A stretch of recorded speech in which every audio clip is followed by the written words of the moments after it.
صلح و ثبات سرتاسری و وحدت و یگانگی در مملکت امکانیت فراهم آورد که توسط تطبیق نمودن برنامه و استراتژی‌های دولتی کشور ما به یکی از سرزمین آباد و زیبا و شکوفای و دلارا تبدیل یافته توجه میلیون ها سیاحان خارجی را جلب نماید. در برابر دیگر شهر و ناحیه‌های مملکت در شهر ترسونزاده نیز دوام سالهای صاحب استقلال صدها انشاءات تعییناتشان گوناگون مورد استفاده قرار داده شدند که به بهتر گردیدن سطح و صفت زندگی ساکنان مساعدت نمودند. حالا همکارمان فریدون صبحان از مرکز شهر ترسونزاده با ما در خط تماس است و این موضوع را با هم صحبت خود مطرح می نماید. مرحمت فریدون. تشکر همکاران عزیز.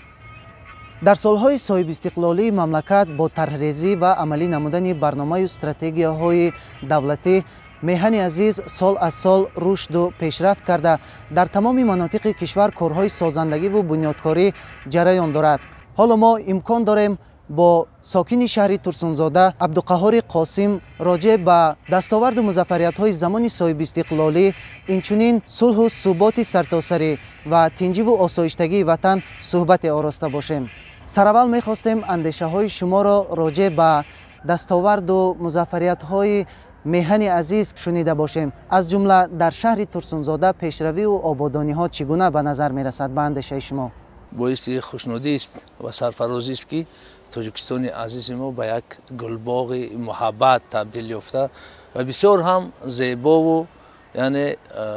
شکوفا شده ایستاده است. آبادانی ها بسیار زیاد هستند. از جمله اگر قیاس کنیم با 10 سال پیش به خصوص در شهر ترسونزاده امروز سر تا سر قریب که کلا شهر ترسونزاده باز هم زیباتر و آبادتر شده است که از این سیاحان نیز اون نفرانی که به شهر ما می آیند البته بسیار هم با خوشنودی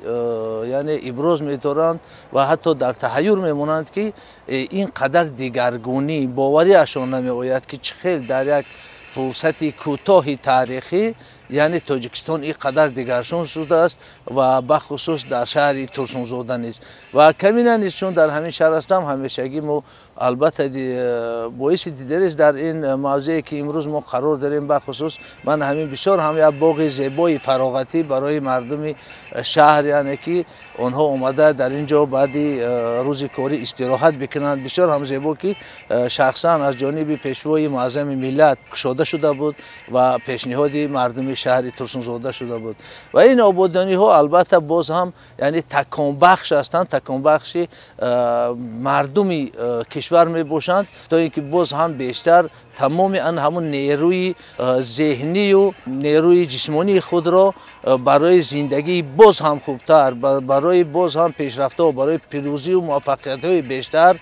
صرف کرده باشند. همه نقشه ها و نیت های سالانه و استراتژی و برنامه ها اساساً در پیام های سالانه پیشوای ملت محترم امام علی رحمان و مجلس عالی جمهوری تاجیکستان ارائه کرده می شود. شما می گفتید برای پیشرفت و شکوفایی منبعد پیام پیشوای ملت چگونه نقش گذاشته می تواند؟ پیام امسال از جمله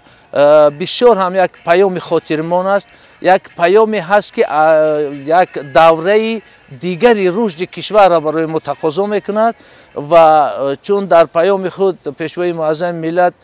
گفتند که مردم کشور حقوق زندگی شایسته و بهترین را در قطار دیگر دولت‌های پیشرفته دنیا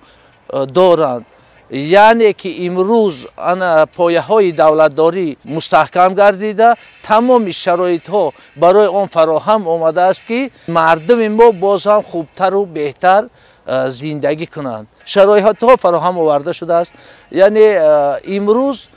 تنها یعنی رو آوردن به علم اینوواسیا و کوشش کرده با نورس از کودکی با آموزش قرار دادن مردم کشور می باشد تا اینکه ما توانسته باشیم علمانی بسیار هم در سطح بلند جهانی داشته باشیم مهندسان در سطح جهانی داشته باشیم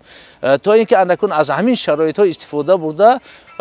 توانسته باشند تاجیکستان را باز هم به سوی قله‌های مراد برسانند. به خاطر آن همون تحکیم بخشی استقلال و وحدت و صلح و آسودگی امروز پیش از همه ما باید هر یک نفر در جای خود با مسئولیت بلند شهروندی باید کار و فعالیت بکنیم و در کجا که نباشیم ما معرفی تاریخ تمدن خود کرده تونسته باشیم، چون که یعنی که استقلال دولتی، استقلال خواهی این پیش از همه منشأ میگیرد از افتخار وطنداری، از هویت ملی و ما باید که از یعنی که جوانان نورسان رو در آن همین روحیه وطنداری، در روحیه یعنی هویت ملی تربیت نموده. پیش از همه در تمام دنیا باید معرفگری زبان و ادبیات و فرهنگ خویش باشیم. تماشابینان عزیز، یادآور میشویم همصحبت ما بودند عبدالقهار قاسم، ساکن شهر ترسونزاده که راجع به دستاوردهای زمان صاحب استقلالی وطن و صلح و ثبات سرتاسری سخن کردند.